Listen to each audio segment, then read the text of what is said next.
आखिर आज किस बात पे वालिद साहब की इस आदमी से अच्छी खासी मुँहमारी हो गई थी, और क्यों इस चार्जर को हमें कफन पहनाना पड़ा, और क्यों अपने दादी की ज़माने की मशीन को मुझे इस तरह कपड़े में बंद करना पड़ा। कल इस चार्जर के लिए मैं नए पिन लेकर आया था, क्योंकि लोड होने की वजह से इसने अपने पुराने पिन सारे जला दिए थे। नए पिन लगाने के बावजूद आज फिर ये पिघलने लगा, जिसकी वजह से मुझे छोटी बैटरी का चार्जर बड़ी बैटरी में लगाना पड़ा। उससे पहले मैं तैयार हुआ। तैयार होने के बाद अम्मी ने कहा कि आप लोग वैसे भी जा रहे हो, ये मशीन है, ये इसका शटल ख़राब हो गया, रास्ते में ये भी बनवाते जाना। तो मैंने कहा चलो। फिर मैंने इसी मशीन को अच्छी तरह कपड़े में बंद किया। बंद करने के बाद मैंने चार्जर और मशीन को मैंने अपनी गोद में रखा और अब्बू के साथ बाइक पे बैठ के रोड की तरफ रवाना हो गया। पहले हम मशीन वालों की दुकान पे गए, क्योंकि मशीन वालों की दुकान पहले आई थी। मशीन वालों की दुकान में जब बैठे तो उन्होंने अच्छी खासी मेहमान नवाजी की, हमें चाय पिलाई। चाय पिलाने के बाद फिर मुझे भूख लगी।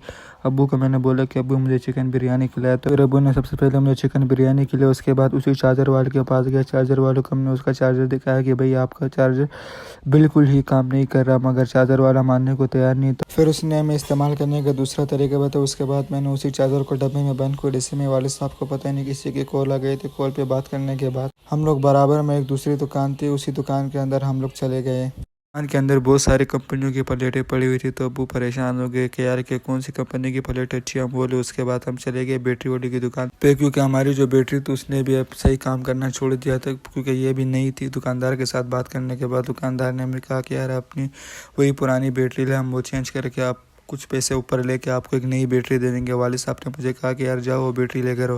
रास्ते में जब मैं वापसी आ रहा था, मुझे मेरे मोहल्ले का मेरा ये दोस्त मिला। इसके साथ दुआ सलाम की। दुआ सलाम करने के बाद इसी के साथ फ्री में बाइक पे सवार होकर अपने घर की तरफ आ गया। मैं घर लाते उसी चार्जर को मैंने वापसी बैटरी में फिट कर दिया।